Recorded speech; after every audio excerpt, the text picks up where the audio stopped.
I'm the senior minister of First Christian Church in Fulton, Missouri. And every week, where I'm not sick or on vacation, we do sort of a devotion on Wednesdays at 11 in the morning. It's good to stop and focus something on a little bit more spiritual, stop doom scrolling, stop working, stop, doing all sorts of things. And I try to offer a word of grace in an otherwise pretty, troubled world. And certainly this week's devotion is sort of focused on a little bit of trouble I experienced a couple weeks back. We're grounded in the 42nd chapter of Isaiah, where God is speaking through Isaiah, saying, "Here is my servant, the one I uphold, my chosen, who brings me delight." That's chapter 42, verse 1. Then verse 3 is pretty good. "The servant, he won't break a bruised reed. He won't extinguish a faint wick, but he will surely bring justice."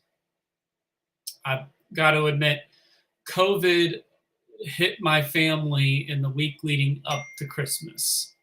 I was the first domino to fall, sent packing to the basement. I was relegated to wrapping myself up with two blankets while the TV droned on, regardless of whether I watched it or not. My wife would come down with meals, don with a mask for a quick drop off, and then she'd scamper back up, hoping against hope she wouldn't succumb, though she did.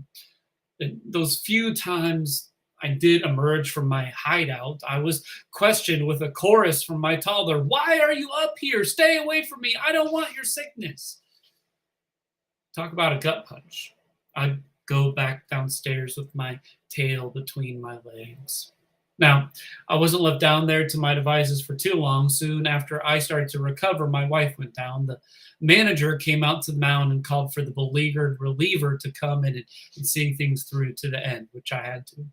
We muddled through, donning masks, sleeping on couches, eating meals separately, and my daughter never caught it. We were thankful for that. But before that, before things got better, before I got better, I was useless. I won't go into the details of my symptoms because who cares, but quite simply, I couldn't do a thing. I had to rely on the care of others. I could only be a passive recipient. I contributed nothing to the equation. I was, if you want to get biblical about it, a bruised reed or a faint wick.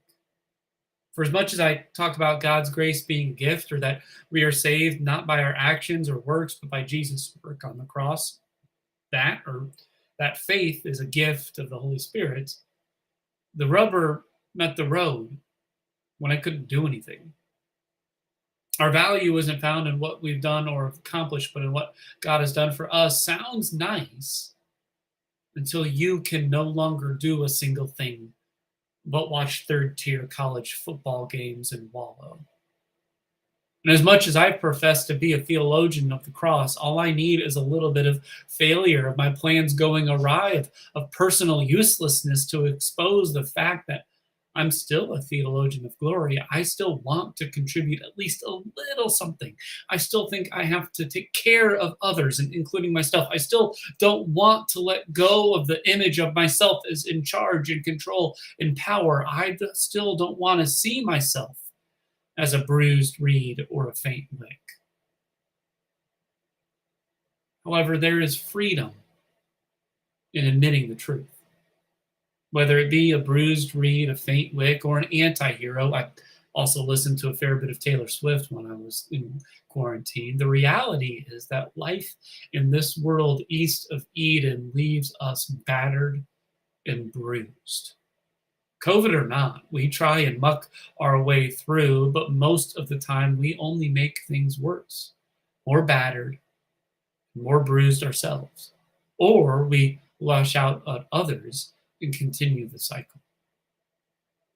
But there is one who won't break a bruised reed or extinguish a faint wick. Instead, this suffering servant allows himself to be bruised. He allows himself to be extinguished on the cross, and in doing so, he frees us from the burdens of being in control, of taking care of everything, of contributing a little something. The only thing we need to contribute is our need of him. Or as Capon would put it, the only thing he needs is our death, COVID notwithstanding. But don't get me wrong, COVID put a serious damper on my family's Christmas celebrations. I didn't get to see my family. This much is true. But it also gave me a deeper appreciation for Jesus, God's suffering servant, who instead of kicking a horse when it's down or a guy when he's sick with COVID, he takes our place, becoming bruised, becoming extinguished, that we might have life and have it abundantly.